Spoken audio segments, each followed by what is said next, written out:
Peter Randy Aka, what a man. He's not a politician, he's not a celebrity, but in a country drowning in silence, his voice is a war drum, loud, defiant, and unafraid. Absolute power will corrupt absolutely. President Tinubu did not suspend Rivers State Governor because he believes it is right or legal. He did not do it because he believes it is illegal or wrong. He did it because he knows he can do it and nothing will happen. There are states where he will not try it. If he knew that it was about legality, before he sent the memo to the National Assembly to ratify, he had already sworn in the sole administrator. And the ratification from National Assembly was supposed to come with 2/3 majority. There must be a quorum and they must vote on it. The Senate President and the Senate decided to use a voice vote.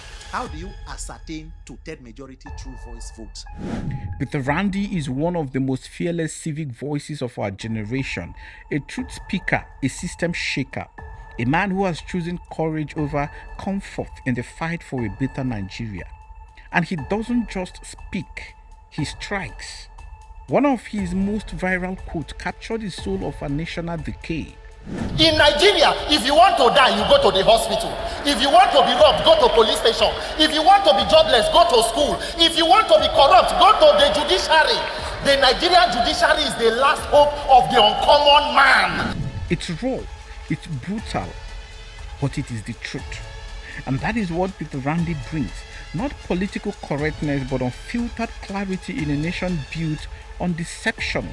He has faced threat, he has been attacked, but he keeps going louder, stronger, and more strategic. Today, he's leading a rising movement for electoral reform, pushing for a system where votes count, where power returns to the people, and where elections are no longer pre-written scripts. This is not just an interview. It is a mirror to our failure and a map to our redemption. This is Peter Randy, and this is KaaTruths Podcast. Thank you very much for having me. It's a pleasure being here. Thank you. So, without wasting much of your time, Peter, I want to go straight to the point. The first time I saw your video, it was on AY's show.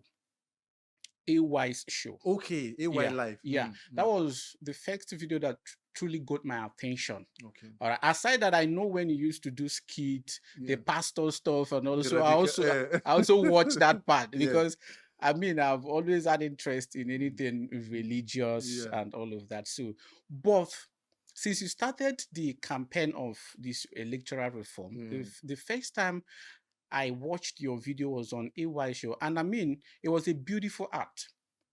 But then you said something that struck a chord. You said that if you want to be robbed, go to the police station. Yes. If you want to be a sinner, go to church. Yes. If you want to die, go to hospital. And if you want to be a criminal, go to the judiciary. Yes. Don't know if I got that correct. Now, this like you've talked about judiciary, the hospital, police, and religion. I need you to tell us why you made this very powerful statement. Thank you very much once again for having me. The truth of the matter is, in Nigeria today, every sector, every part of this country is not working well. If you bring anybody from agric to tell you about agricultural sector, it's not working. Health sector is not working. Education is not working. The only part of Nigeria that you have guarantee that is doing very well in Nigeria is corruption, crime, and criminality. Those ones are thriving exceptionally well. So when you say, if you want to die, go to the hospital, the statement explains itself. Do you know the number of doctors that have left this country? The ratio of one doctor to more than how many thousand patients? If nothing even gives you a sign of why, if you want to die, go to the hospital, where did the former president, the immediate past president, die? After 8 years as civilian president, 3 years as military head of state, he had to be treated in London. The current president, where does he treat himself? In France. So if the people who are leading the country do not have faith in the facility, what is left for you and I? When malaria is killing children in Nigeria, you go hospital, they treat malaria. Mosquito go, they bite you for the hospital where they treat malaria.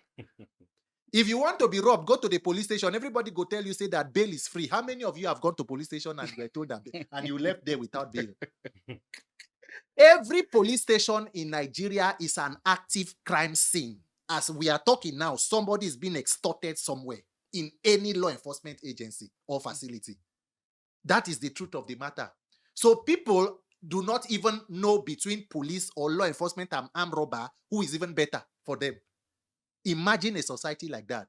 And then when you talk about religious organization, if you want to be a sinner, go there, because that is where your hypocrisy can be covered. If you are a Muslim, carry hand for up, put head for down, they pray 7 times. Oh, that's good. If you are a Christian, you shout hallelujah. And all of the things that you are doing, you know that proceeds of corruption is what is being invested into those institutions. You are in bed with the politicians, and you are supposed to be the moral conscience of the society. Yet you will not speak because you are beneficiaries of that criminal system. So if you want to be a pretender to use it, just call yourself man of God or a religious leader. Hide under it and perpetrate your evil. It is a pass mark for you. It's a very hopeless system we find ourselves, and we have to fix this dysfunctionality. I mean, I've been a victim of some religious treachery. Yes. And this platform of paid more attention to, those religious frauds. Yes. We've had a lot of issues where police have even come to this studio to harass us. And some of the really? Yes, currently, a lot of petition, including from the likes of Enenche, Paul Enenche and the rest. We've been to police just because we gave the platform to people who came to share their stories with them. And when we get to police stations, you realize that majority of the big pastors have institutionalized a path of the police for themselves to use as a tool of harassment. So I have had my own share, and I understand what you're saying, but I want you to talk about these big pastors, because most of them seems to be more biased, politically biased, especially when it's not favoring them. Okay. You are a very loud member of the obedient movement. I suppose so, because okay, but at least if An active citizen. If I ask you which of the popular candidate presidential aspirants that the Nigerians have had in recent time who you support standing, I'm sure you're going to say Peter Obi. Not really, not necessarily. Oh, not really. But now, the pastors in this last presidential election campaigned vigorously for Peter Obi. Yeah. And does that not mean that these pastors you're talking about are also trying to ensure that we elect a good leader that will champion a good cause for the country? Look, the issue of religion or religiosity, we have to define it. I am a Christian. I believe in God. I speak in the Holy Spirit. I believe in the Bible. I believe in the Holy Trinity. I am a Bible-believing Christian. Peter is my baptism and confirmation name. The problem with the average Black Christian, Nigerian Christian or religious person is that we are lazy Christians or Muslims or religious people. We do not have the ability to read or study the word of God and know God for ourselves. So the tragedy is that we have now outsourced our knowledge and relationship of God to figures, religious figures, who now come to use those words and explain them to their own, with their own personal biases and mechanical understanding, to control you. So that is why you continue to think that instead of them telling you that the root cause of the problem, they spiritualize everything. They make you feel or understand that everything that is wrong with you is spiritual. You don't have a job. Meanwhile, 70 to 80% of what we spend time praying for in religious houses are issues that will be fixed by a good government. That is correct. You do not have any business talking. You don't pray for lights. You don't pray for good road. You fix leadership to fix them. So because we have outsourced this, our own ability to think with our minds, the greatest creation of God was the human being. And we, as a people gathering in religious houses to pray for a better country, is irresponsibility. It is madness. Because what you are doing is calling upon God to come and do what he created you to do. He said he created man and gave him dominion over everything. In fact, after creating all animals, he told Adam, name them. Whatever you make of them is what they are. He said, the earth I have given to the sons of men to rule. He lives in heaven. So Nigerians call on God to come and fix things he created them to fix. So that is why spiritual leaders have decided to step into that vacuum and some of them become charlatans. They begin to use personal ambition. Whatever a man of God or imam is preaching to you is not the word of God. It is his explanation of the word. You need to know the word of God for yourself. If the average Nigerian Christian or Muslim knows God for themselves, our mindset will shift. And these persons will be less put out of business. So because of that, you see everybody will come. There is nobody that does not have an interest. You see a pastor or a imam, somebody will tell you, we are looking for church projects. A politician will come, donate 200 million. They say, praise the Lord, testimony, our church project is complete. Where did the money come from? It's money for hospital now, money for road. You are partaking in criminality. So whether or not the ones who come to support a certain government, as some they support some government, some imam and alpha, they pray for another one. So it is across board. But the truth of the matter is the real victims are you and I. Because as you said, politicians and pastors, big pastors, they are part of the elite. They can use police or anything to harass you because the security system of Nigeria is created to protect the elite, which include politician, man of God, kabiyesi, imam, emir, and all of them who are in the corridors of power. So there is no dichotomy in that line. You are the one who is trying to explain it. That is where Nigerians find themselves. If you fix education and fix government, you will also reduce the criminality of religious institutions. Don't you think that Nigeria is beyond redemption? I No. mean, the problem, a lot of people who are going to be watching this video Mm. are going to be laughing probably because they've given up on Nigeria. Yes. They look at our political structure. Yeah. They look at the condition, the situation in the country. They feel like, okay, we are never going to get it right because these people who have made this country what it is today have become so grounded. They are holding Nigeria by the jugular. the jugular. So how possible is it that we're going to be able to free Nigeria from the grips of these people? Now you're campaigning for electoral reform.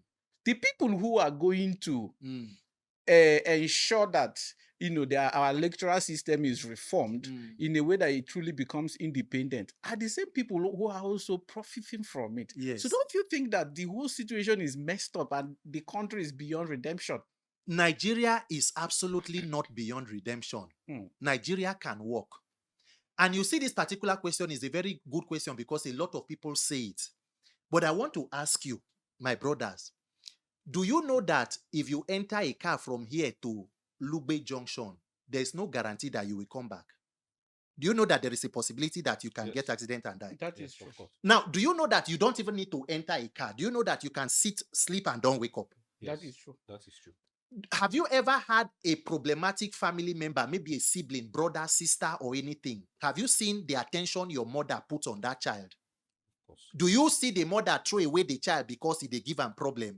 In fact, the more problematic the child is, the more likely the mother will pay attention because he no want make the pikin life spoil.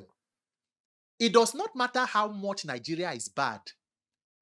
To fight for freedom from oppression, it is for as long as you are under that oppression. So it is forever until you get it right. Life is about having hope. If you cease to have hope, then we cease to exist. You cannot give up on something because the bad part of it is this. The fact that you decide to give up on Nigeria and you are still living here and staying here does not cover you from becoming a victim of Nigeria. Nigeria can still happen to you. If you like, pay attention or not. The people where stray bullet kill is not because they were fighting for Nigeria to be good, but Nigeria meets them there. You can decide not to pay attention. You are doing your own thing here. A man of God or somebody carry police come meet you here. So you have still been affected by Nigeria. As long as you are alive, if you like, even travel overseas, the Nigeria syndrome will follow you there. That is it. So the question is, what is your other option? Keep quiet and continue to die or continue to try to fixing it. And then when people ask you the question, they say, now the same people where they benefit from electoral malpractice. How can they give you electoral reform? The question you ask them is, okay, so through whom will you get the electoral reform? Are you expecting that those people who are there benefiting, a time will come when they will give way for people who will now come and do it? There will be no better time. The tragedy of Nigeria is that there is no worst case scenario. Because things are this bad does not mean it will not get worse. You must find the courage and summon it to place a demand on the people who are there and get what you want. If not, maybe you should wait for 2027. When they are done, after 2031, maybe the people who will come after it will be easier.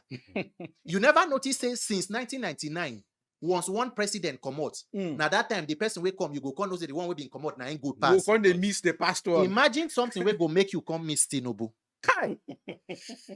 So that is the Nigerian reality. When people sit down and continue to say, they're not going to do it, they're not going to do it because we never put pressure for them to do it. The people who are holding Nigeria hostage, how many are there?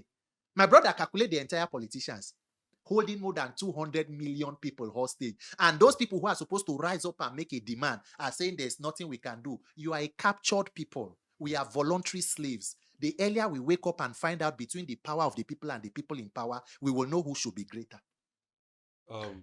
Sorry, if I may ask. Please do. You've made mention of the problem of corruption, Yes, crime and criminality. yeah, But you laid so much emphasis on the elites. yes. But in my own opinion, I would like to ask, do you think the problem of Nigeria is bad leadership or complacent followership or both? A combination of the two. Okay. You have seen how things have gone in the past few years. Yes, In fact, some said Buhari showed us Shege, yes. but Tinubu is showing us Shege Banza or Shege Pro. Pro Max, yes. What do you think can be institutionalized to solve some of these problems? Doctor, should I be very straight with you? Of course. Nigeria's problem is an outright lack of accountability. From the leaders or the followers? Or Everybody. both? Fine. The fact that in Nigeria you can do anything and there are no consequences is the challenge of Nigeria. And whether it is a leadership problem or a followers problem, it will be fixed through leadership. There is no country in the world where there is no corruption, including Rome, Vatican, where the Pope is, including Mecca, where we call Holy Land, there is corruption. It is strong institutions that instill discipline on people. No human being is born to do good. No human being is born to do bad. We are all an open slate. What you learn is here. In America, where you say somebody know they beat traffic, it is because, in fact, if you beat traffic, nobody, law enforcement will chase you now. Of course. Camera just catch before you serve you paper, you go and pay. In Nigeria, white expatriates beat traffic here because Which your they cannot system, do in their what they country. can't do there, because your system permits it. That is why you hear me talk about this electoral reform. Nigerians have been wasting time complaining about the symptom of a problem and leaving the root cause. If we call ourselves a democracy, democracies are built on strong institutions and free, fair, and credible elections. You know why? Elections are the first line of accountability. There is no leader who knows that power comes from the people, that the people have the capacity to vote me in and take me out, who will not perform. So it is not a matter of, say, politicians should perform or not perform. No. Ensure that there is a system to hold them accountable, because that complaint they complain, say food, no, the insecurity, the people who put you in that situation are ready to come back. If you fail to meet them at the polling unit, you will subscribe for another 4 years of Shege Pro Max. Okay. Well, there is this saying that man is a product of his environment. Yes. Possibly some people were created on the basis of the nature and the composition of the society they originate from. Possibly, I wouldn't know. What can you say about our political behavior in Nigeria, and what is its impact on Nigeria's development? The question would be, what exactly has been our political ideology, and what is the vision of the Nigerian state? Nigeria does not have the idea of citizenship. Nigerians cut themselves across ethnic and religious lines. There is no common denominator, something that unites us as Nigerians, where you say that this is our identity. I am proud of it. That even from the cradle, from nursery school, that they teach you. In the US and in countries, you see their curriculum from the kindergarten level, you are taught loyalty to your country. That is why even the US passport, when you see them, it says, we the people. It is always about the people. But Nigeria does not have that sense of cohesion because there is nothing. We are just like a geographical expression. Everybody just struggling to strive.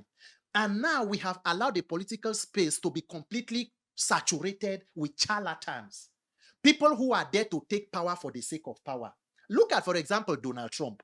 The US president is one of probably the most powerful person in the world. Of course. Yes. Donald Trump has came into power January 20th this year, less than 6 months or maybe 6 months. He is in a hurry to begin to implement his big, beautiful bill, his immigration policies, his economy. He's shaping his foreign policy. Why? No matter how powerful the US president is, he knows that it is the power of the people that bring you there. America does not even give you 4 years. 2 years' time, by 2026, they hold what they call midterm elections. If he does not perform, either the House of Reps or the Senate might flip and go Democrats. It puts the president in a more difficult position. So he is under pressure to perform because an institution is ready to hold him, to checkmate him. Nigeria does not have it. It does not matter the calamity Buhari is. He will do 8 years. It does not matter how Tinubu is bad. He will do 8 years if nobody does anything. And guess what? He will bring a successor. That is the Nigerian tragedy. That will tread the same path, who will now be loyal to him and not the people. Then, if I may ask again, before later President Muhammadu Buhari left power, yes, he made some electoral reforms. What do you have to say about those reforms? And how adequate, efficient, and effective do you think those reforms are with the present political socialization and behavior that we have in this country today? Are they enough to take us out of the mess? And this question is a very good question because you remember the electoral reform, the issue of IREF and the rest of Beavers. Beavers. And we still had a very flawed. Yes. So is it electoral reform that is the problem or implementation of the reform? Because this is a country where we can come and write beautifully on a paper. Yes. But the execution becomes a problem. Yes, because good laws are as good as the people who implement them. Yes, and that is why we also have a judicial problem. But to answer your question, I will want to just state clearly that Buhari is or was the greatest calamity to befall any nation in modern history. Muhammadu Buhari is a person who, or a leader, or as a leader, no country should have the misfortune of having such characters in public office because they have no business there in the first place. Buhari destroyed the fabric of Nigeria and put us, what Nigeria is suffering today is the ghost of the Buhari presidency. A man, if apart from all of Buhari's issues, Buhari was a person who came into power on the background of an election that was seemingly free, fair, and credible, conducted by the former President Goodluck Jonathan. If Buhari did not give anything to Nigerians, he should have left a legacy of free and fair elections. If Buhari did not achieve anything, they were saying he go fight corruption because he has integrity. They were saying he will fight security because he was a former retired general. He failed in all of them, but at least elections which you were a beneficiary of. Buhari conducted some of the most criminal elections in Nigeria's history. And in 2023, when Nigerians complained about the elections, what did Buhari tell us? He said, if you are not okay with it, go to court. All the time Buhari contested elections for 3 times before becoming president, he always went to court. When Buhari entered as president, what did he do to reform judiciary? I will give you just 2. It was under Buhari that a sitting Supreme Court Chief Justice Walter Nkanu Onogen was removed from office following a code of conduct ex parte order to remove a CJ of a country. And then replaced with another justice who became the one who began the judicial calisthenics that took a person who came 3rd in a state and made him governor of the state. Is it 3rd or 4th? 4th. That's Supreme Court. Yes. And that is how we had the Supreme Court governor. And many others under him was when the Attorney General of the Federation, Abubakar Malami, was the person who swore in APC caretaker ESCO in 2020. Guess where that swearing-in took place? Inside Federal Executive Council chamber. It was under Buhari that the DSS stormed a court and rearrested the person in the presence of a judge. There was complete violations of court orders at will. And guess what? The vice president of that government is a professor of human rights law. The entire 2022 Electoral Act was a document of mischief and fraud. Because they claim that it was supposed to be the game changer in terms of electronic transmission of results. But guess what? Section 60, subsection 5 of that act, it said the presiding officer will transmit results in the way and manner prescribed by INEC. Now, did INEC... Who appoints INEC? Who appoints INEC chairman? And then did INEC prescribe a way? Yes, in paragraph 38 of the INEC guidelines, electronic transmission of result is there stated clearly. But the judiciary did not hold INEC because it is not an omission. Even when they did not transmit, it was not an omission to the Electoral Act. Immediately after 2023, what Nigerians should have done, instead of being frustrated and disappointed, was the attention was supposed to have been turned straight to INEC and National Assembly. What were the loopholes that we did not plug? You must plug those loopholes and then prepare to defend votes on that day. How do we now make this electronic transmission of result compulsory? And where INEC fails to do it, there should be consequence for INEC. But everybody decided to give up. Guess what? INEC is now consolidating on that criminality. We are left with just less than a year or 2 years to the next election. So if you do nothing, you will still complain in 2027. You know, in this Abuja, there was a day, it's something I've always noticed. Yeah. When I'm driving, I like to obey traffic rule. Yeah. Whether it's middle of the night or not. So when I stop at a traffic light, I usually notice something. You will see a big car. You will get there. The person will stop. Another big car will stop. The people who beat traffic, who run on red, are usually the taxi people. And people who are using one jumper car, you know, this one, pia, pia. Very impatient.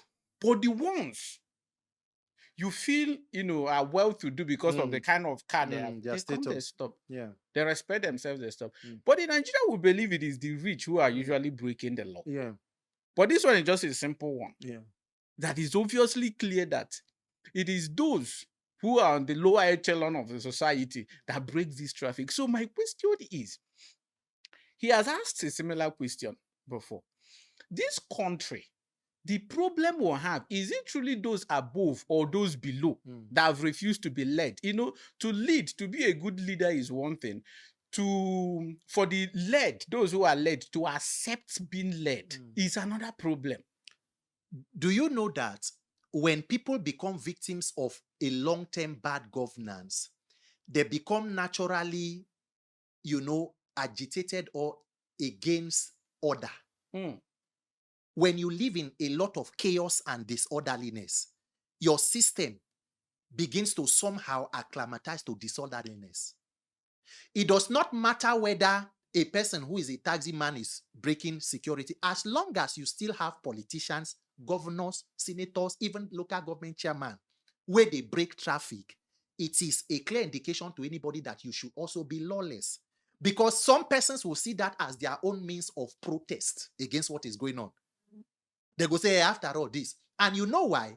Because they know that if there is a system that holds everybody accountable, there will be consequences for what you are doing. If you beat traffic today, the only thing there for you, if you are even arrested, just know somebody in road safety. Sabi person for police. That is how Nigeria works. Make sure say you get people. Anywhere you they go, whether you they go hospital, no person there. Because for you to even pay money or access doctor, you may need to know person. Get bed. To get bed. You know they have premium ward now. They get, Of course, yes. Of course. If you enter, no be the general ward, everybody they stay. If a guy wife go there, no be there, they sleep. In prison, you heard the story too. You know. No be where every inmate they day, na person will get money they day. Inside Nigeria Correctional Center. So we have been so much, you know, used to chaos and dysfunctionality that Nigerians, some need to be reconfigured. But it's not because they cannot behave well. The same Nigerians will travel and go overseas and will conform to the system. Because if you do anyhow, you go see anyhow. That is the Nigerian situation. Build a system of accountability and consequences. Then they become a national orientation. Gradually, the same Nigerians where they talk, say maybe they go beat traffic, those are the same Nigerians who in some cases will help to maintain law and order.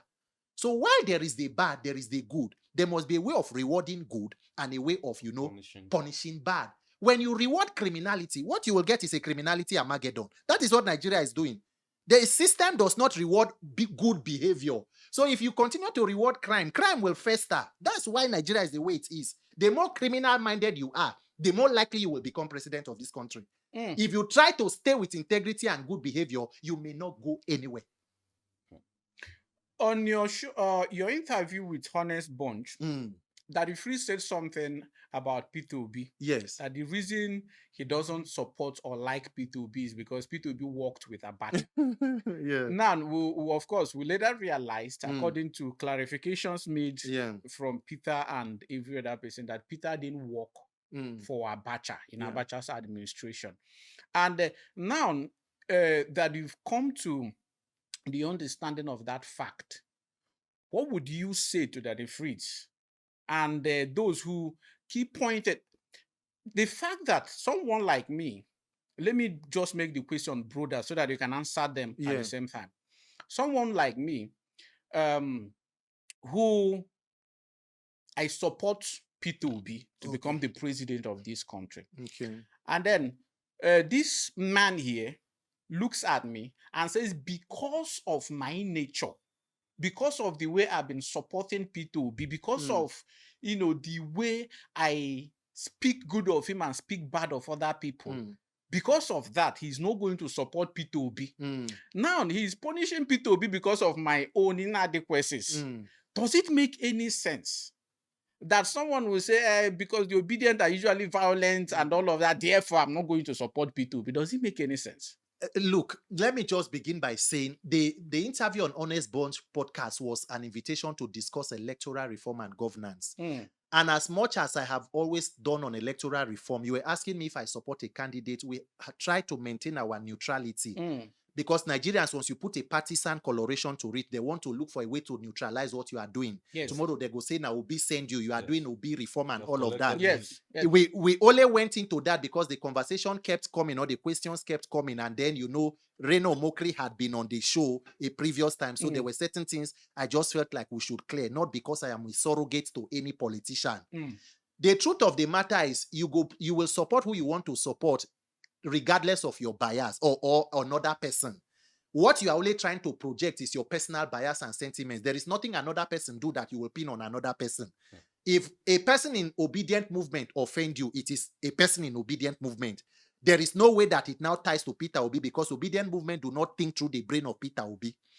And then again, if you want to talk about Obi working with the Abacha government and all of that, which he has clearly stated, there was a congestion problem in the port and they decongested it, which didn't even last up to a month. But in any case, the question will be, was Obi found wanting working under Abacha? Because it should not just be said because you work under this person. I think you should give credit to a person who is even able to work in a corrupt system and still remain incorruptible. So I think it even goes a step further to show the capacity and character of the person called Peter Obi. So you should even give him credit. Were there papers anywhere where you saw that through the congestion, he took money and he did? Till today, he keeps saying it, that any of you who has anything about corruption should bring it out. The whole opposition have been looking for it and they no see. Up till date, a man who was given land and wrote a letter to return the land and say no. And then again, if you now say you are not happy with Peter Obi, you are now happy with who? A person the one who came to, it was Reno Omokri who went to Chicago State University to confirm that according to him, Tinubu was a known drug lord who forfeited money to the US government on that drug case. So you are angry with Peter Obi because of obedient movement to support a person who your own person who you reference, Reno Omokri, confirmed to be a drug lord. Let us be honest with ourselves. This is just unnecessary. There is no balance.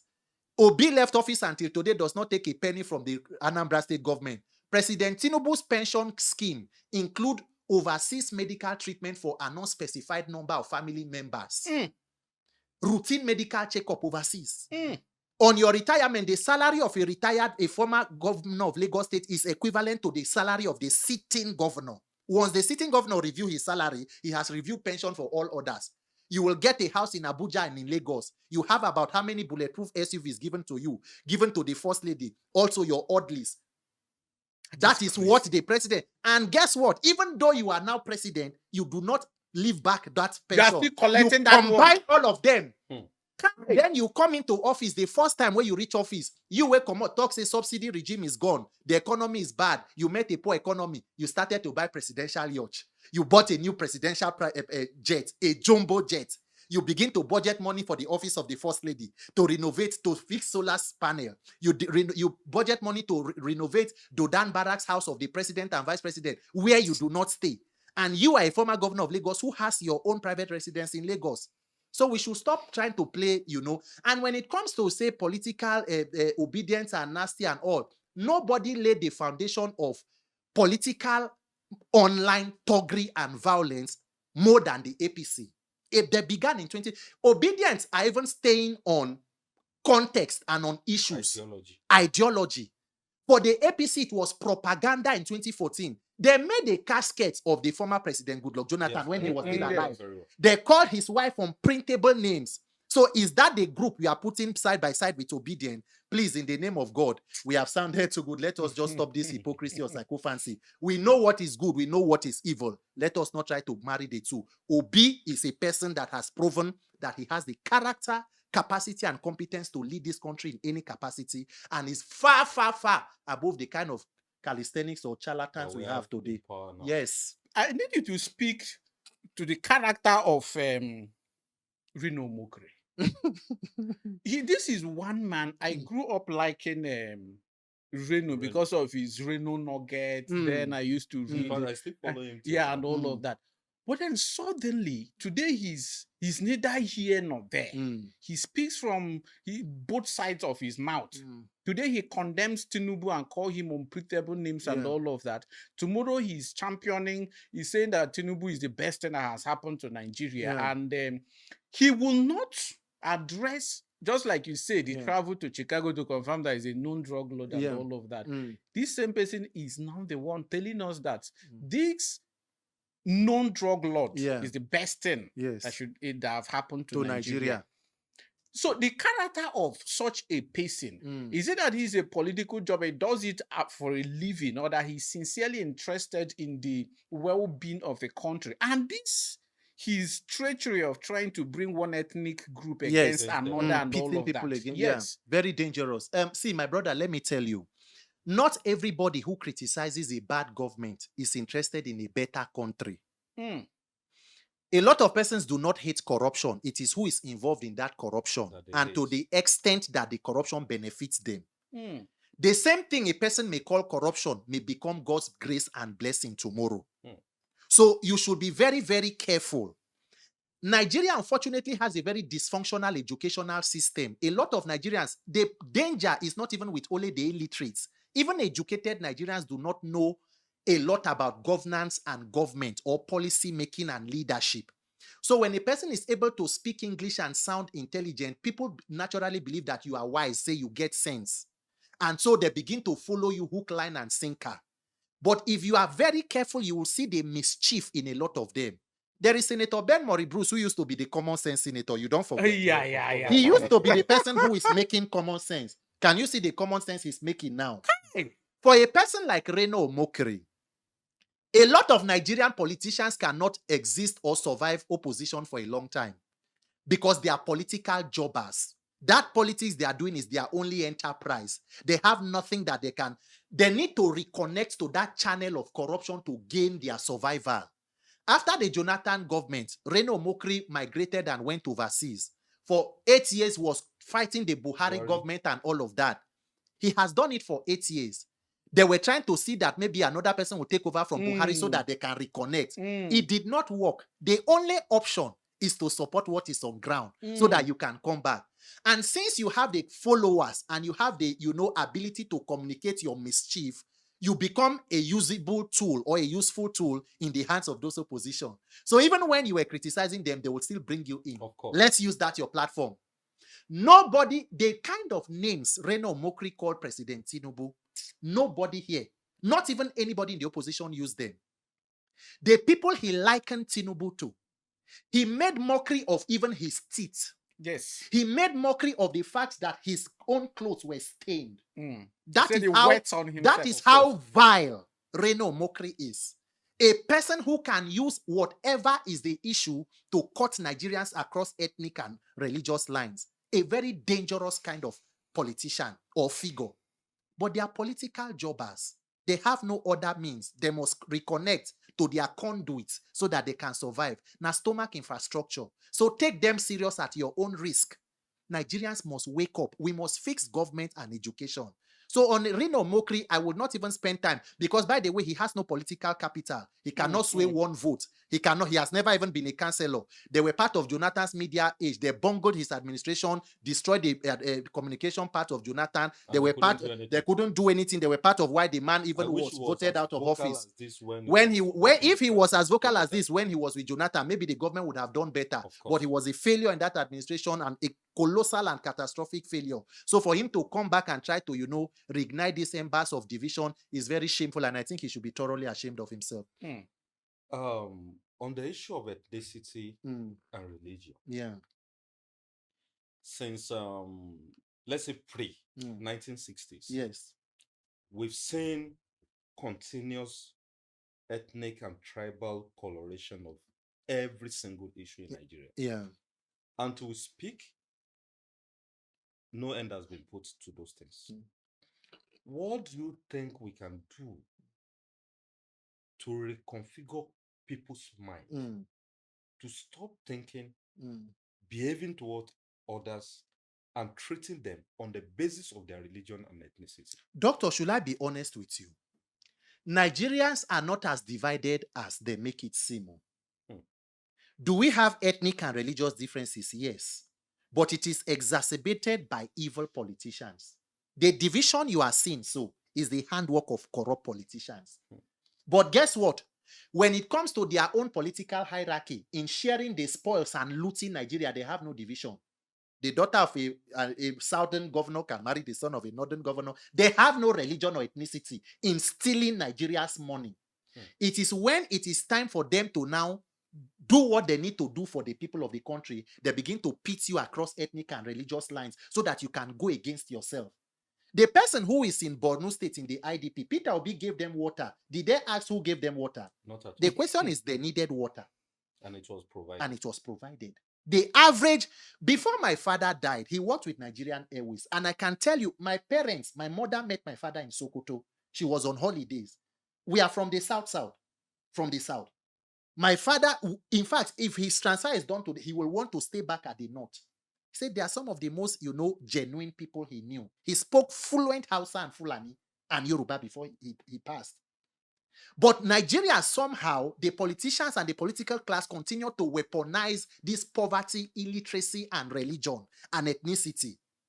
So what we as the people need to do is to look for the common denominator, which is our common humanity. How many of the people do you know how many people were killed in that Niger State flood in Mokwa? Over 200. More than 800 people. They can't even account for the dead. Because the place is the landslide or the mud, they cannot even get there. If by the first day of a flood, they are telling you that the death toll is more than 150, know that by the time they finish the search and rescue, it will have gone up. Reuters reported that it's close to 1,000 people. Today, are you hearing anything happening there? Not at all. So if you hold your religion and ethnicity, what has it benefited you? Not at all. The Northerners during Buhari they were shouting, say Baba, say Baba. By the time he was leaving, they were shouting, Bama, so, Bama, so. In fact, I was about coming to that because 2027 is around the corner. Yes. And in Nigeria's history, it is during this present Bola Ahmed Tinubu's administration that we've seen that less than 2 years into governance, people have started politicking. Serious one. So obvious. They don't even care about what happens in 4 years. Some people are already saying power should shift to the north. Yes. In fact, I have personal friends who are Yorubas, Igbos. In my own opinion,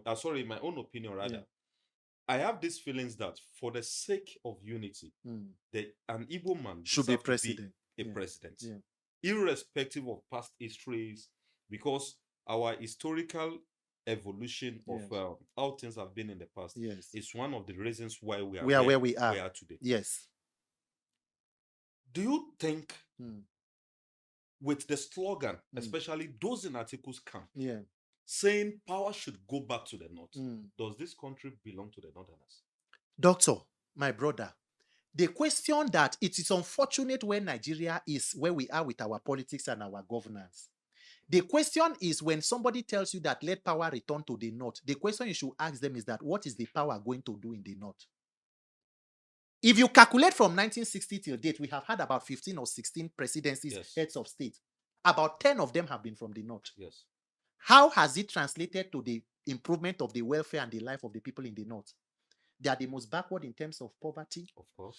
The out-of-school children that is about 15 or 20 million, they not alone account for more than 13 million of that number. In fact, in Kano, I think literacy rate is about 11.6 out of 100, and numerical skill is just 10 point something. The Lord be with you. Meanwhile, the children of the politicians are schooling in Cambridge, in Yale, in Oxford, but they promote an Almajiri system that impoverishes the people and put them down. Jonathan even tried to bring the Almajiri kind of thing, to incorporate it into normal, education, build schools, give them this thing. Abandoned them because, and that it still goes back to that issue of religion and religiosity or ethnicity. The more uneducated the people are and poor, the more you can weaponize it. They become tools. They can't think for themselves. So they are controlled by the people. That is the work of politicians. So when people tell you, let power go to this, let power go to that, I wish Nigeria will come to a point where we talk about character, competence, and capacity. My brother, Nigeria is bleeding. If you are an Igala man and you can fix this country, please, can you get the job done? The person who is there, who is a Yoruba man, how well have the lives of the Yorubas improved? The Kabiesis who were killed in Ekiti, have the president gone to visit them? You say less than 2 years into office, they began campaign. President Tinubu began campaign for 2027 in 2023. Because the only thing that his pattern of politics have shown is that they only are interested in politics and not governance. They want to just get power for the sake of power, use it for self-gratification, financial aggrandizement. The pattern is, you help me get there. Once I get there, I will settle all of you. It is what the template in Lagos is the template in Abuja. They don't pretend. You are the one who is looking for Nelson Mandela or Lincoln you. So what they are doing now, if the presidency or anybody is doing anything, it is how it will help them in 2027. Governance has gone back. Whether it is issue of insecurity, whether it is issue of corruption, whether anything we are talking now is 2027. And the only guarantee they have is electoral irregularities. Is there anything good that this administration has done?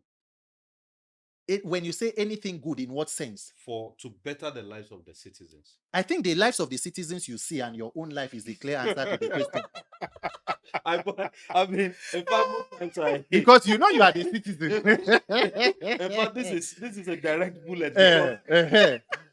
I personally, this is my Oga sitting right here, and on a personal terms, we have discussed a lot about the issue of Nigeria. Yeah. For example, I was going back home from work on that was on Wednesday. There is this road they are constructing between Giri Junction and a place called Gwako in Gwagwalada Area Council. Immediately we came down from the bridge at Giri Junction, then we started seeing everybody turning back to maintain a one way. Then my friend that was driving said, look, oh boy, we also have to do what others are doing because we don't know what is happening at the front. Then we turned. We switched to the other lane. One mind just told me, young man, come down from this vehicle. Go and look at what is happening at the front. And we got there was nothing. I even imagine maybe a trailer fell down or something, but there was nothing. In my mind, I was like, this is indiscipline. Then I came down from the vehicle with just one policeman that I saw at the scene of the chaos, the traffic chaos. Then I engaged the policeman. I was like, excuse me, can we do this thing together? The man said no. I was like, why?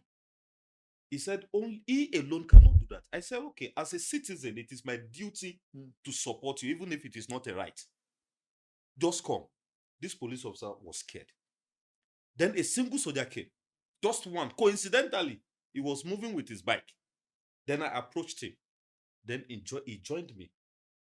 Just the presence of one soldier, we were able to control the traffic and passed over 500 vehicles in about 40 minutes.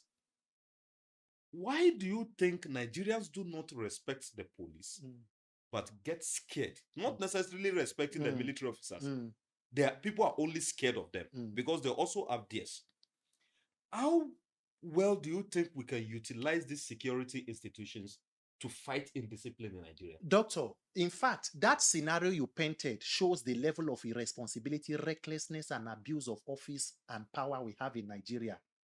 A military man, a combatant officer, has no business on a Nigerian road. Of course. A man who is supposed to be trained to defend our national unity and territorial integrity should be taken care of and pampered. The fact that they are there shows that there is something wrong. Because you made reference to what good has the Tinubu administration done. Well, if nothing shows the Tinubu administration what they have done, the fact that a government will come and 2-3 years into the next election, you are so desperate to return to win the next election should tell you what you have to offer. And the only hope and guarantee of the current APC government is electoral malpractice. It can be only through rigging. They know that the votes cannot come from anywhere. So the strategy will be infiltrate opposition, break them and ensure that they cannot unite and come together. Let INEC then go and do the job of the hatchet person, pack pockets of vote. So you can see that the major voting bloc, Lagos will have issues, Rivers already has issues, Kano will be divided, Delta, Akwa Ibom, and then President Tinubu is the only person who won presidency by losing all the major voting blocks. He lost Abuja, the center. Abuja is like a microcosm of Nigeria. No man's land. It is an indicator. He lost his home state of Lagos. He left Etiosa where he lives to go and register and vote in Ikeja. Obi won him Ikeja and Etiosa home and away. He lost Kano, lost Rivers, but somehow became president. And if you do not do anything, that is the template they will build on. So if you want to say that what good has the Tinubu presidency done, they came with an agenda of renewed hope. And then you can see the level of renewed hopelessness in the country. Buhari made the price of pepper to be high. Tinubu is showing you the pepper directly now. So that you will feel it. Putting it in your eyes. So as it is today now, Nigerians are just waiting. The group, people who are in Nigeria, Nigerians are like American citizens in the diaspora or European citizens in the diaspora. You are either waiting for visa or they don't deny you. So you go see the hustle, you go they try. Some of us wait here. If we come after another 1 year now, go come, they go say one guy don't come up from here now. They say, you don't get people, you don't go. That is Nigeria. And then the brazen level of criminality and corruption. There is nothing that is killing Nigeria more than corruption. When more than 70% of your budget is stolen. When you will, an ICC that was built for 28 million 30 years ago is renovated for 39 billion and then named after who renovated and not who built. My brother, Nigeria is in crisis. It is a corruption and criminality Armageddon. But unfortunately, the victims are sitting down and watching. Because we have become hopeless. Why should you be? We just feel the country has become irredeemable. Do you know that is what they want? And it's a problem. Yes. That's when they're more disappointed. The plan is for you to feel hopeless and not pay attention. As you not pay attention, it is a blessing to politicians. People came after the past election to say that they are never going to vote again. Yes. Because the one they did, they waiting voted, come out. They no count them. They still give who they want give. Yes. They said for that, they are not coming back. It's hard on the citizens. It's very, very hard on the citizens. When you look, it's such a heap of, atrocity, treachery, deceit. When you look at it, you don't know where to start from. How did you become this person you are now? Yeah. Did you is it that the situation became so unbearable for you that you woke up one morning and decided you're going to take it upon yourself to champion this cause? I have seen, first of all, I want to believe that when God creates you, he wires you or configures you to meet the purpose why he created you.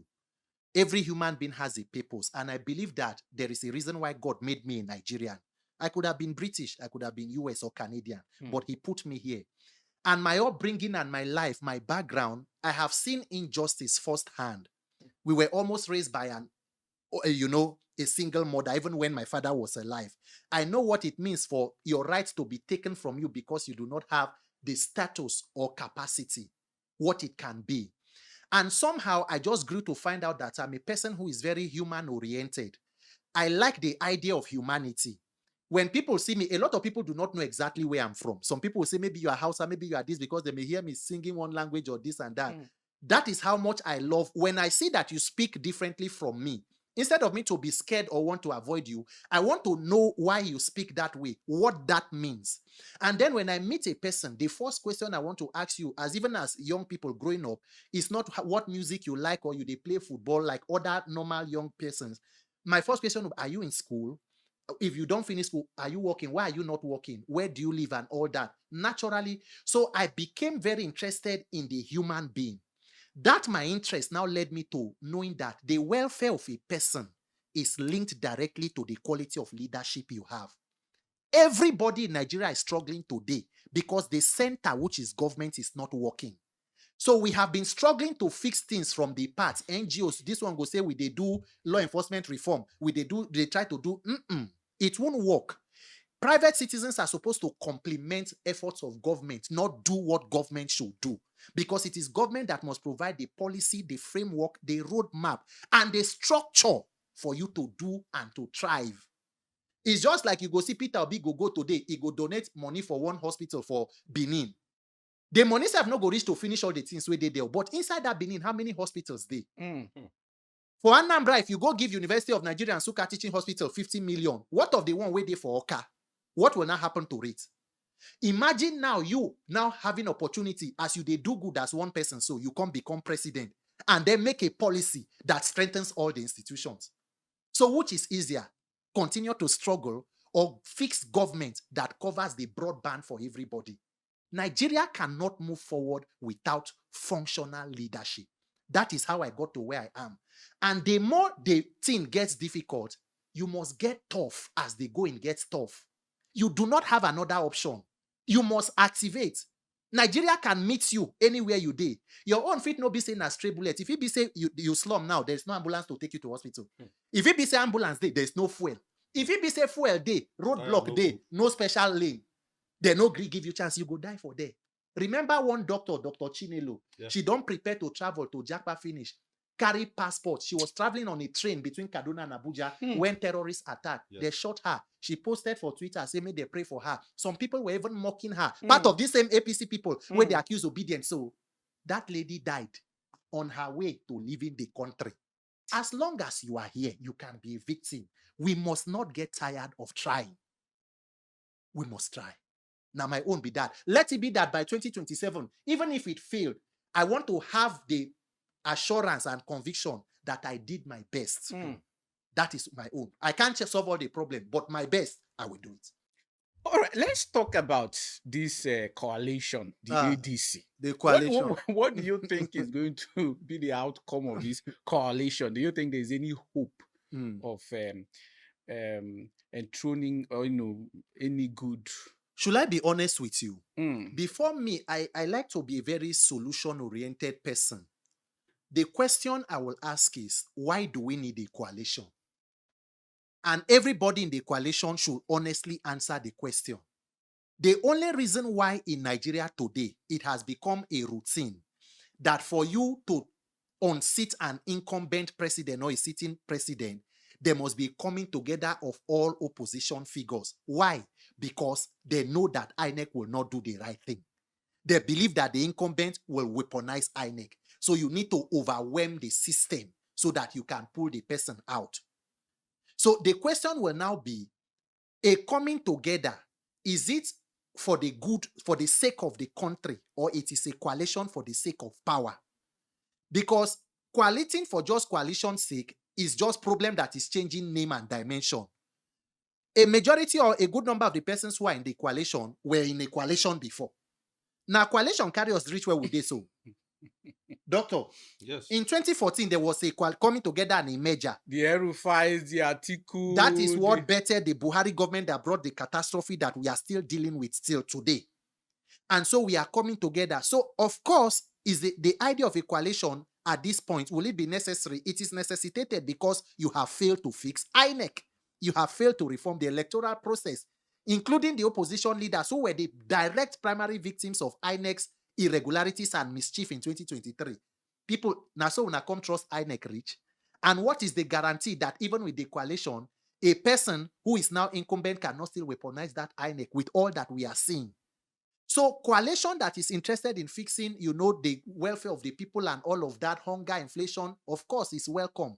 But the risk of this coalition, imagine, let's say, for example, Peter Obi becomes the coalition flag bearer and you become president. Imagine being president from a coalition as Peter Obi and trying to service and manage the interest of the number of persons, political gladiators in that coalition. Imagine servicing the interest of Atiku Abubakar, El-Rufai, Amechi, David Mark, Aregbesola, and every other person. So maybe, for example, you want to fight corruption in the oil sector. You want to go hard on them. And then you turn to the oil sector and you see the power players who have held that oil sector down. And you see that they are the people who put hand under your leg to lift you to become coalition president or candidate. What happens to you? It binds and limits you. We must fix elections so that when a person gets into public office, it is a direct and clear mandate from the people. You know that you are beholden to them, not a bunch of political actors who are only interested in taking power for the sake of power. Anything that is outside power from the people will, at the end of it, become a problem to all of us. Because guess what? Before you know, the coalition president fit come. By the time you don't reach 1 year, 2 years, some people go vex around. Maybe you did not service this one, you not service this one. They go back again, form another coalition, and fit you. So we are coalition in progress. Coalition on steroids. So that is the idea. No matter how much coalition is good and how it is good, pay attention to it, support it. There is no substitute for electoral reform and fixing INEC. If not, we continue to coalite. How about, I needed to talk about, was it on Thursday or Wednesday this week? I saw you with Senator Natasha. Okay, on Tuesday, yes. Yeah, on Tuesday with Senator Natasha. The whole chaos that has, befallen the National Assembly as regard to the issue of Natasha, Babio, and the rest of it. What exactly is happening? What do you think is the problem? Nigeria, we must decide whether we are a country of the rule of law or we are ruled by the laws of men. We are either creating strong institutions or we are building strong men. Every institution is supposed to work independently of the other, but unfortunately today in Nigeria, the National Assembly that is supposed to be, in a democracy, the National Assembly is the symbol of a democracy. That is the only arm of government that is not present in a military dictatorship. So democracy is that National Assembly. They perform oversight over every other arm of government. Today in Nigeria, the National Assembly have become almost an APC town hall. It is a gathering it is an extension of the executive arm. That is why for 2 years, if President Tinubu go to submit budget, they greet him with their normal mantra, on their mandate they shall fall. And that is why whatever that is going on, if Senate President Akpabio has a personal issue with the Senator Natasha, he can settle it personally and not weaponize the institution against a senator. Every senator is elected equally, and the Senate President is only privileged to be elected by other members to lead them and not to lord over them. You say the senator disobeys standing rules. She no agree change seats. Meanwhile, she was calling on Order 10 and 11, which are her own orders of privileges as a senator, and the Senator President did not, attend to it. And my personal issue is the fact that you can't, discipline, there should be internal disciplinary mechanisms. Of course, we agree. Nowhere should be lawless. But before the Senate President, before the Senate suspended Natasha, the Senate President was on mic just as I'm talking on that day.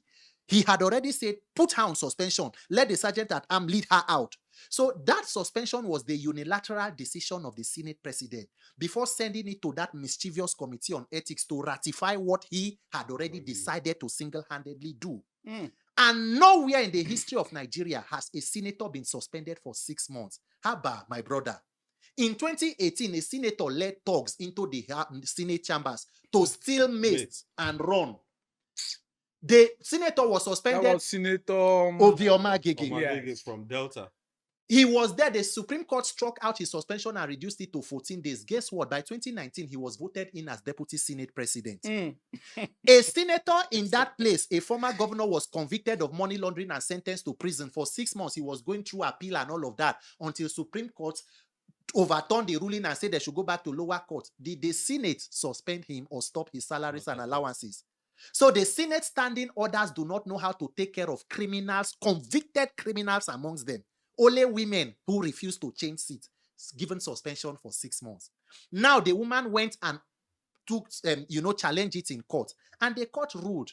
The court made a clear declaration in paragraph 10. He said, I find this suspension overreaching because it stops the senator from holding on to sitting for the number of days that are provided in the Constitution in Section 63 of the 1999 Constitution, rendering it unconstitutional.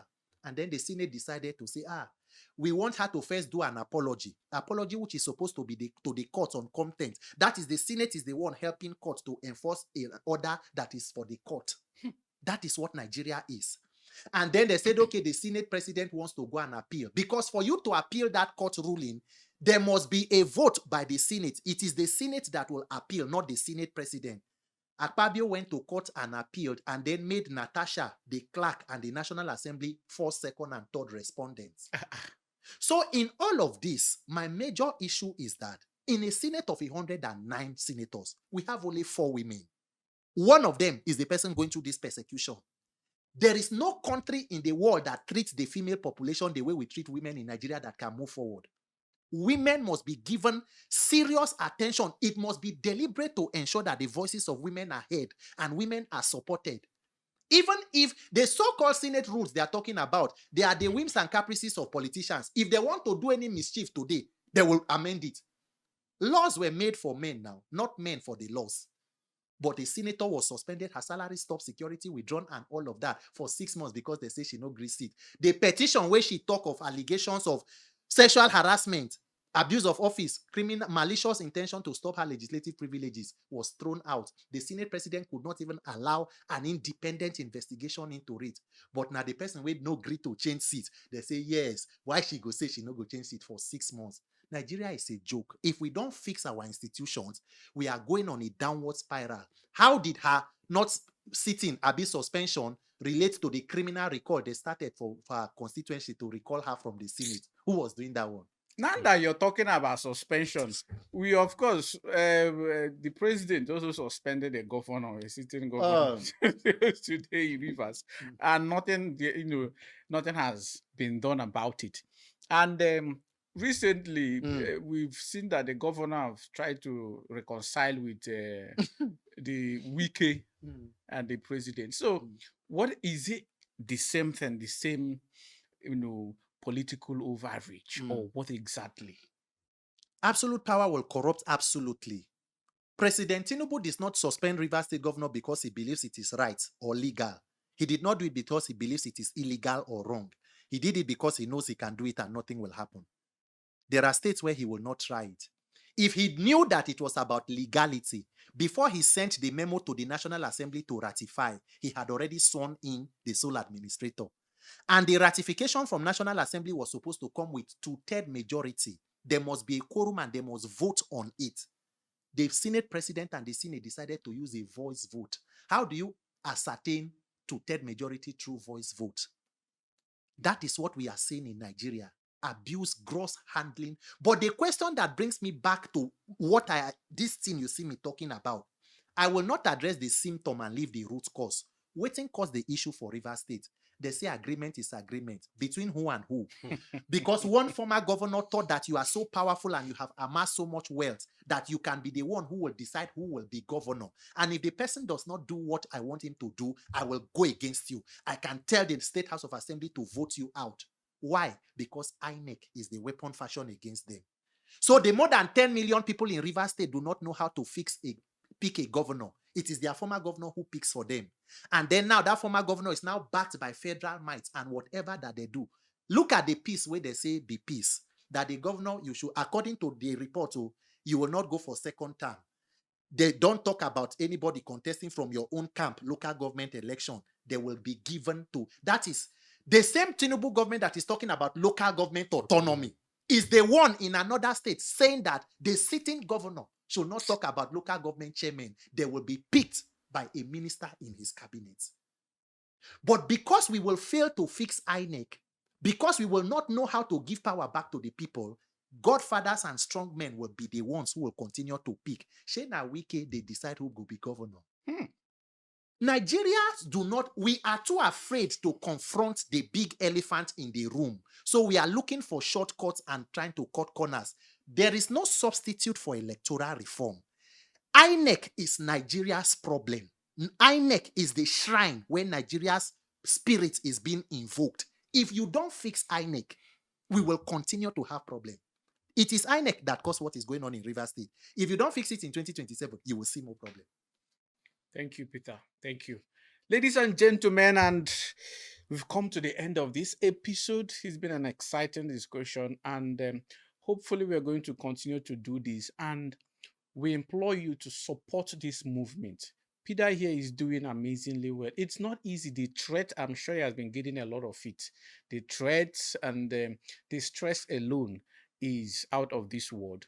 But with platforms like ours, we will contribute to ensuring that his voice, is louder, because Nigeria is for all of us. If it is bad, if it is good, we will all benefit from it.